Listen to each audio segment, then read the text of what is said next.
Hi, I'm Tom, coming to you from the International Institute for the Advancement of Sourdough Science and Research of Cleveland, Ohio, also known as my kitchen. Thank you for selecting my video. In today's video, I'm going to show you how to make a sourdough scoring lamb for less than $3 US. Now, when people get into sourdough baking, one of the first things you have to figure out is how to score your dough. You generally need a sharp blade to do that. Lame is the French word for blade. Some recipe books will say that you can just use a sharp kitchen knife. That doesn't really work. So then people start exploring other options like I did. So I bought this lame. This is kind of the classic French version, which curves the blade a little bit. I didn't like this very much, and it's a little bit dangerous in my drawer because this cover flies off and you have a sharp razor blade in your kitchen drawer.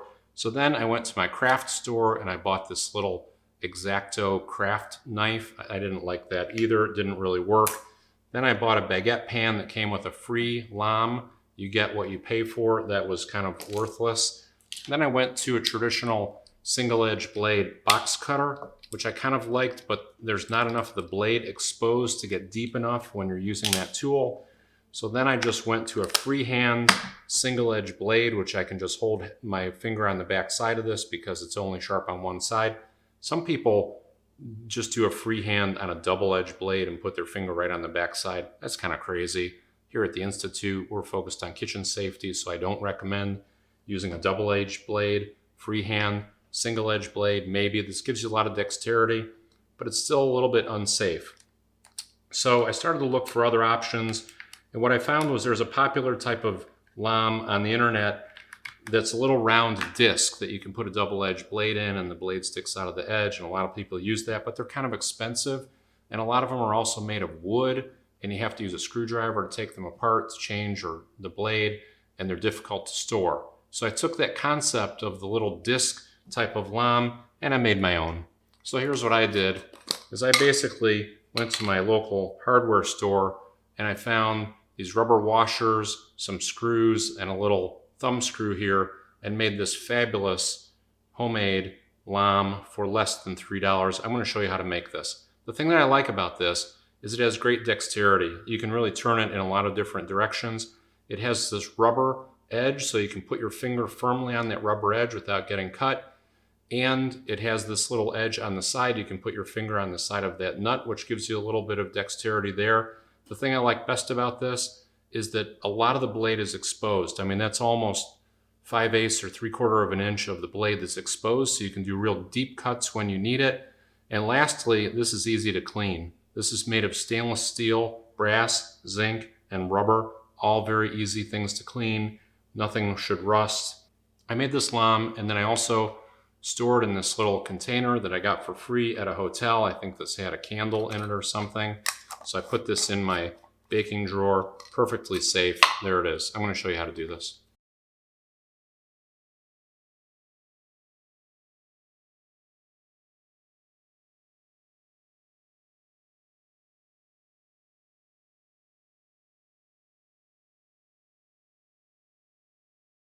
So the most important part of the lamb is the blade.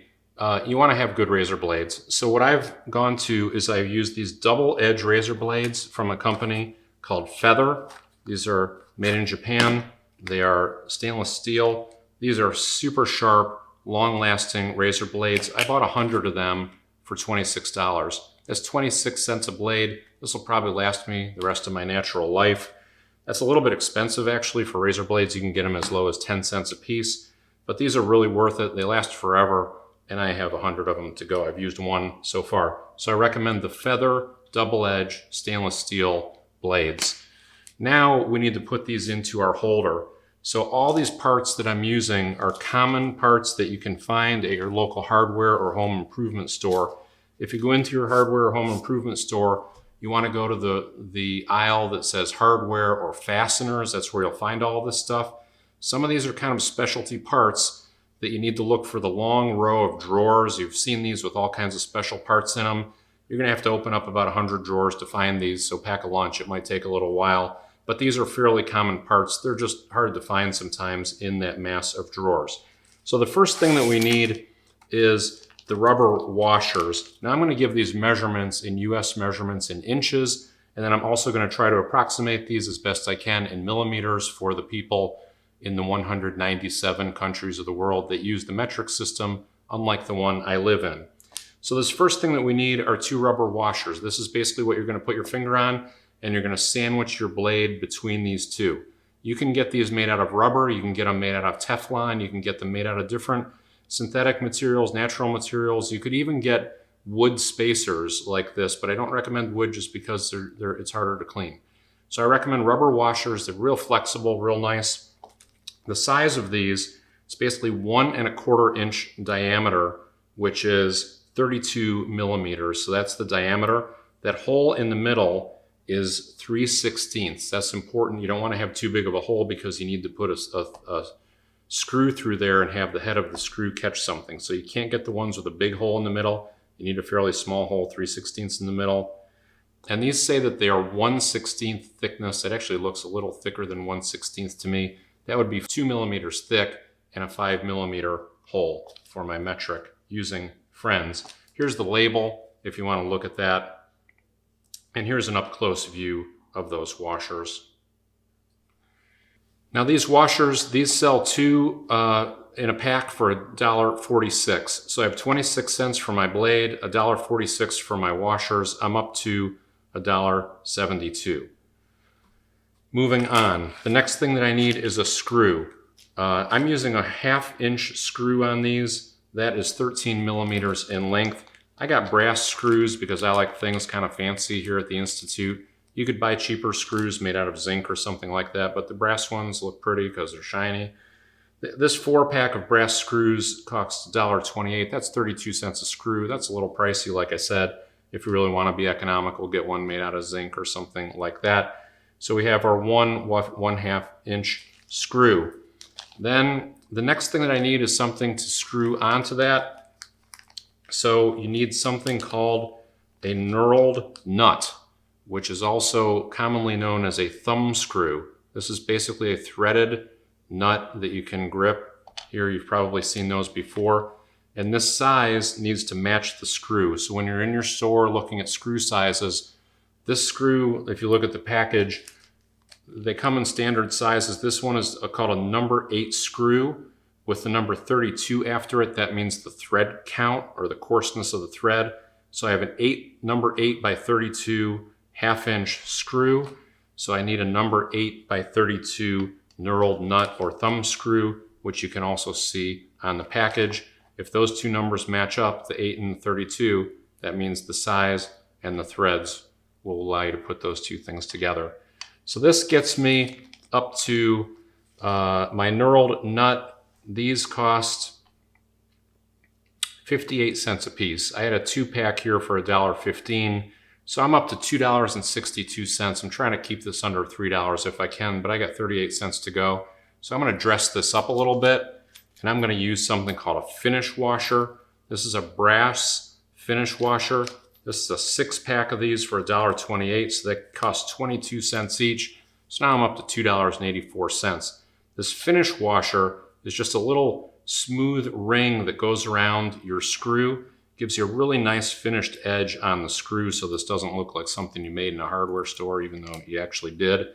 So those are the parts that we need. Now I'm going to show you how to assemble this.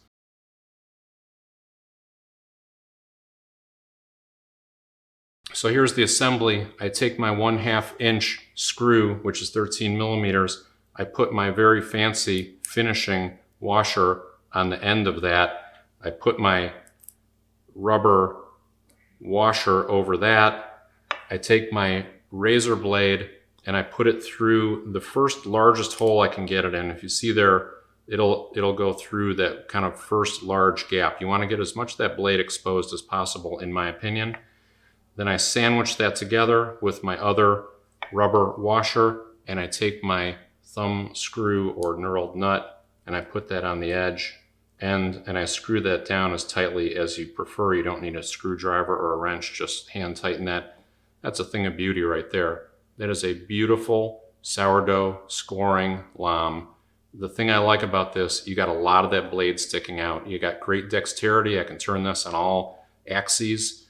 and it's a nice finished edge here on all sides, and it's washable, so I can keep this thing clean. So there you go. I hope you can follow those instructions. I'll put the summary of these products in the description, and I'll also put them up here on the screen so you can see them all in one place.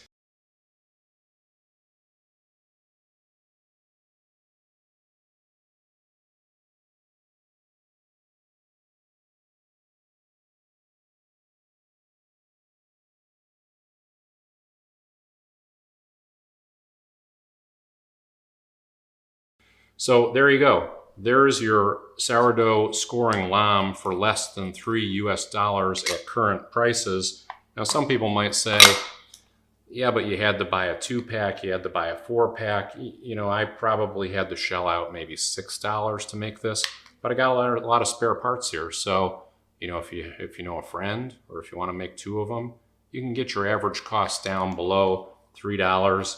So I still believe this to be truth in advertising when I call this a sourdough lamb for less than $3. Good luck with your sourdough baking and your scoring. I hope you enjoyed this video.